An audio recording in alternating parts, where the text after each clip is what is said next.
You've wrapped the presents, you're ready for Santa to come, but have you left him any treats? You haven't, probably not. So we're going to make some cookies. We're going to do it with the one, the only Chef Bill from chefbill.com. He's a personal chef. He's pretty much the coolest guy in cooking. It's a pleasure to have you here. Thank you. You just pulled these cookies out of the oven. They smell fantastic. These cookies came out 1 minute ago, and I usually like to start at the beginning, but we're going to start at the end this time. Because, and by going back to the beginning for a moment, all of the great foods today, the ingredients all from our friends at Whole Foods in Hadley, including all the ingredients from the cookies. Now, here's the thing why I'm starting at the end. I wanted to show you how when these cookies came out of the oven, they look like they're not ready yet. They look like they're practically unbaked. These are going to be, by the time we're done with this segment, these cookies will be ready to eat. And here's why. When you take cookies out of the oven, you want them to have just a little golden ring around the bottom. If they look like they're done, they look like they're ready to eat and they're still in the oven, they're going to be overbaked and crunchy.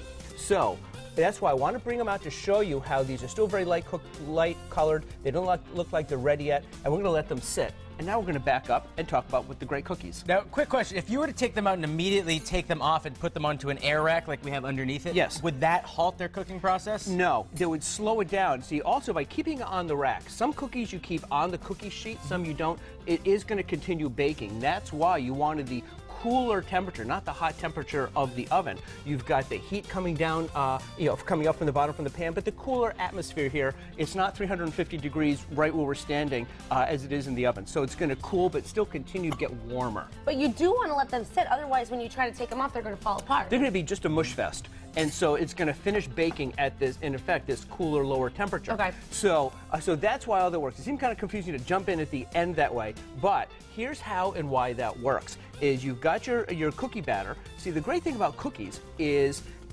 for most recipes, what you want to do is, all you do is throw all the ingredients and mix them together. That's why I didn't come in and show you how to mix them together. You just throw the ingredients in. For things like chocolate chip cookies, there's a particular thing about chocolate chip cookies where you want to chill the dough. You don't have to chill all of the doughs. This can go in the refrigerator for anywhere from an hour or two to 24 hours, and they're still fine to bake. You can keep them in longer, but that helps everything with the texture, and some people say the flavor, but help them really turn into really terrific cookies.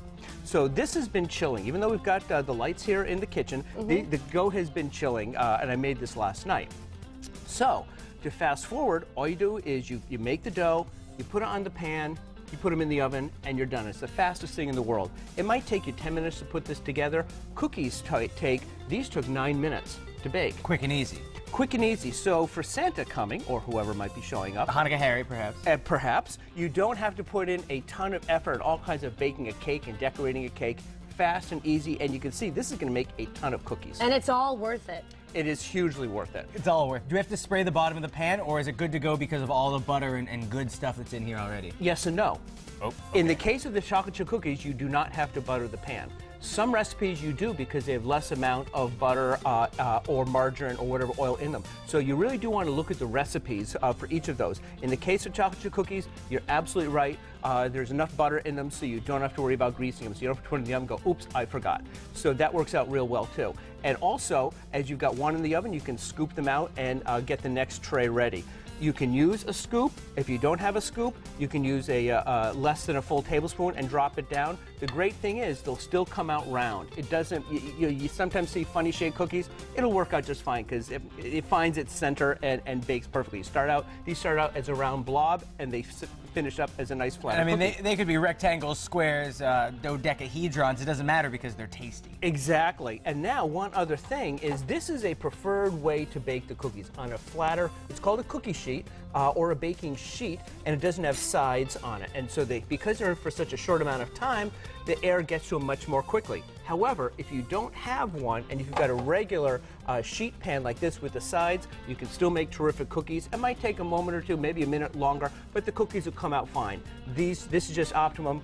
This still works well. Chef Bill, we're making 3 cookies today, is that right? We are making 3 cookies today, but one thing I did want to show you is this has been less than 5 minutes, and these are now ready to go. Perfection, and that's one of your handy tools that you just love so much. I do. This is the greatest little spatula in the world because with bigger ones, you start bumping in other cookies if there are more things on there. But yes, we've got 3 cookies today. We've got a classic ginger snap and a lighter a cinnamon raisin cookie that's also cinnamon raisin oatmeal cookie that's also healthy. If you've got diabetes, it falls within the numbers, the carb numbers, so you can have a nice little sweet treat. There we go. Yeah. All right, well, don't go Are these anywhere. ready to eat? I think that's ready. A got nice some warm milk cookie. waiting I for think me. that's some. I think you might want to try You that get one. in on it and don't go anywhere. 3 cookies coming up today on the show. You don't want to miss it.